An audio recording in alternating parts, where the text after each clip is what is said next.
Assalamualaikum, semangat pagi semua teman-teman. Sebelumnya kita salam hormat dulu buat semua keluarga di rumah. Semoga sehat selalu, bahagia lahir dan batin.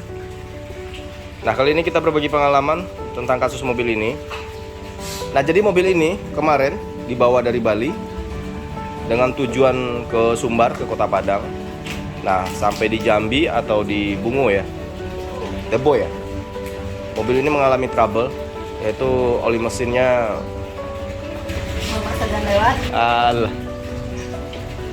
yaitu oli mesinnya pindah ke tabung radiator. Jadi untuk sampai ke garasi kami, mobilnya di towing. Nah, kebetulan mobilnya sudah kita cuci. Nah, jadi sebelum kita kerjakan, sebelum kita bereskan mobilnya, kita cuci dulu. Bos, buka mesin bos. Nah, kasus seperti ini sebenarnya bukan kasus yang kronis ya. Di Captiva ini bukan kasus yang kronis. Ini kasus biasa.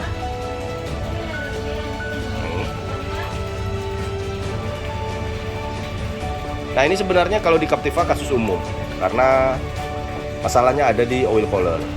Bisa jadi oil coolernya yang masalah atau rumah oil coolernya yang masalah, yaitu dimana tempat dipasangkannya oil cooler.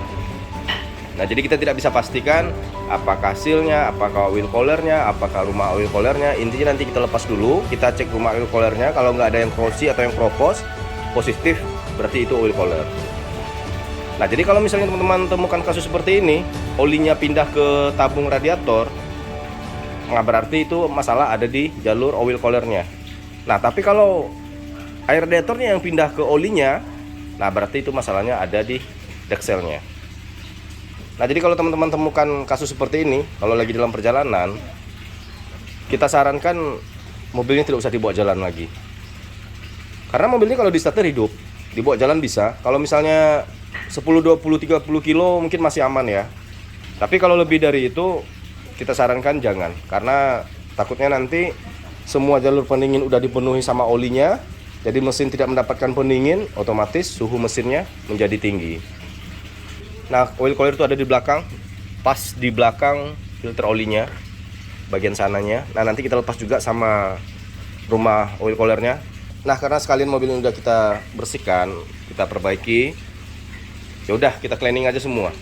Jadi semua yang kotor-kotor seperti ini, kita bersihkan lagi ruang mesinnya, kita cleaning intake-nya, turbonya, injektornya, throttle-nya, selang turbo, intercooler, semuanya kita bersihkan.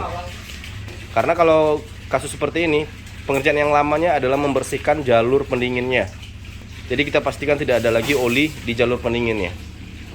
Nah, untuk pengerjaan yang lain seperti cleaning itu seperti biasa. Mungkin teman-teman pernah lihat video kita sebelumnya, yaitu kita mulai dari filter udara, lanjut ke piping selang turbo, lanjut ke turbonya, nah lanjut ke intercooler, lanjut ke selang turbo, piping, intake, throttle, nah lanjut ke EGR-nya. Nah, nanti injektor juga kita cleaning, kita bersihkan.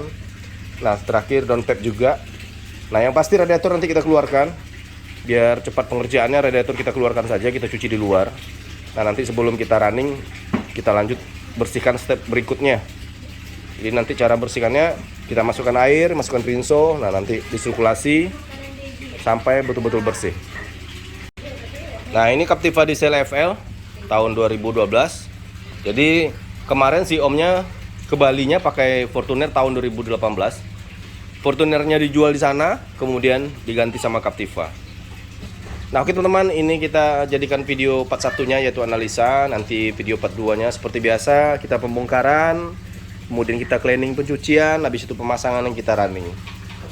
Nah, buat teman-teman yang punya kasus yang sama, yang ada oli di tabung air radiatornya, nah itu mungkin ada kasus di oil coolernya. Nah, kalau seandainya oil coolernya masalah, harusnya oli yang ada di tabung radiator tidak melimpah seperti itu. Cuma karena ini kemarin ownernya sempat bawa jalan mobilnya sekitar 50 kilo dan olinya ditambah. Yaudah, oke teman-teman, kita lanjut part 2-nya. Kita langsung pembongkaran. Sekalian aja kita cleaning total. Nah, jadi buat teman-teman yang punya kasus yang sama, mudah-mudahan video ini bermanfaat, bisa membantu. Yang pastinya ini bukan rekomen bengkel, bukan pekerjaan bengkel. Ini pengerjaannya di rumah, perawatan badak di rumah. Sebelum kita pengerjaan bagian mesinnya, itu mobilnya kita cuci dulu, kita bersihkan dulu, kita kinclongkan dulu. Nah, ini masih dicuci. Masih banyak bos ya?